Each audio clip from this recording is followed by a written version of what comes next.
আর বর্ধমান স্টেশনে প্রায় 100 কচ্ছপ ব্যাগে ভরে কচ্ছপ পাচারের চেষ্টা। 3টি ব্যাগ থেকে 98টি কচ্ছপকে উদ্ধার করা হয়। ডাউন চম্বল এক্সপ্রেস থেকে উদ্ধার 98টি কচ্ছপ। বর্ধমান স্টেশনে প্রায় 100টি কচ্ছপ, দেখুন 3টি ব্যাগ থেকে 98টি কচ্ছপকে উদ্ধার করা হলো।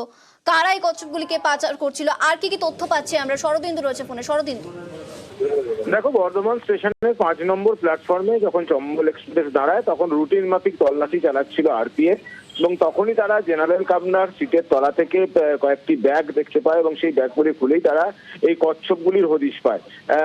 প্রায় 100টি কচ্ছপ সেই ব্যাগগুলিতে ছিল। এছাড়াও নাইলনের ব্যাগেও সেই কচ্ছপগুলি ছিল, এবং যেহেতু কচ্ছপগুলি বেঁচে রয়েছে তাই বন্য প্রাণ আইনে মেনে সেগুলোকে বন দপ্তরে খবর দেওয়া হয় এবং বন দপ্তরের কর্মীরা সেই কচ্ছপগুলি নিয়ে গেছে। সেগুলোকে বর্ধমানের রমনা বাগান অভয়ারণ্যে রাখা হয়েছে। সেগুলি স্বাস্থ্য পরীক্ষার করার পর সেগুলি জলাশয়ে ছেড়ে দেওয়া হবে। এর আগেও দেখা গেছে যে বর্ধমান স্টেশনে এর আগেও বেশ কয়েকবার কচ্ছপ উদ্ধার হয়েছে, এবং আগে সড়ক পথেই মূলত বেশি এই কচ্ছপ পাচার হতো, কিন্তু সড়ক পথে ধরা পড়ে যাওয়ার ভয়ে এখন রেলপথেই কচ্ছপ পাচার হচ্ছে। এবং যেটা জানা যাচ্ছে যে এগুলো উত্তরপ্রদেশের দিক থেকে নিয়ে আসা হচ্ছিল।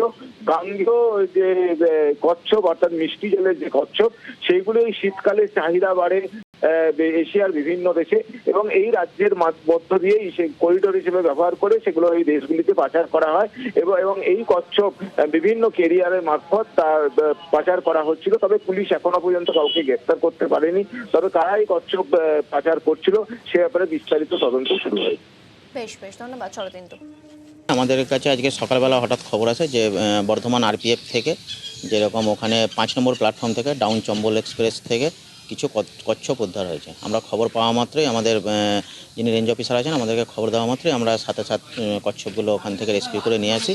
আমরা বর্ধমান বন দপ্তরে ওগুলো নিয়ে এসেছি। এরপর আমাদের আধিকারিক যেখানে ওগুলো রিলিজ করতে বলবেন আমরা গিয়ে রিলিজ করে আসবো।